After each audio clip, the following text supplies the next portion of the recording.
நான் ஆரம்பத்திலிருந்து எச்சரிக்கிறேன். இதுவரைக்கும் இருந்த கட்சிகளை விட ஒரு பேராபத்தான கட்சி இந்த தாவேகா. கேடுகட்ட கேவலமான தரம் கெட்ட பாசிச கட்சி தமிழ்நாட்டில் உருவாகி விட்டது. உருவாகி வருதுல, உருவாயிருச்சு.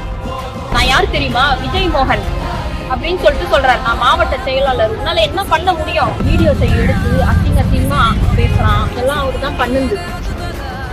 என்ன ஆபாசமா அப்படியே வீடியோ எடுத்து வச்சிருக்காரு. எல்லாமே அவரோட சாட்சி தான். மொத்தமும் நம்பர் இருந்தா கொடுக்கமா சும்மா சத்தம் போட்டுருங்க. நான் ஒண்ணுமே செய்ய மாட்டேன். தூக்கி வச்சு சட்டியோட வச்சு அடிச்சு கொண்டு வெளியே எடுத்துருவேன். இருக்கும் போதே ஏன்டா என் பேவைக்காதுன்னு நீ பார்த்து இந்த பைத்தியக்காரமே தெரியுதா அவனுக்கு? அப்ப அவர் என்ன கேட்டாரு. நான் சொன்னேன் ஒரு 15 நாள் பண்ணிக்கலாம் அப்படின்னு சொல்லி சொன்னேன். அவரு நீங்க அப்படின்னா நம்மளுக்கு ஃபுல் சப்போர்ட் நாங்க பண்ணி கொடுத்துருவோம்.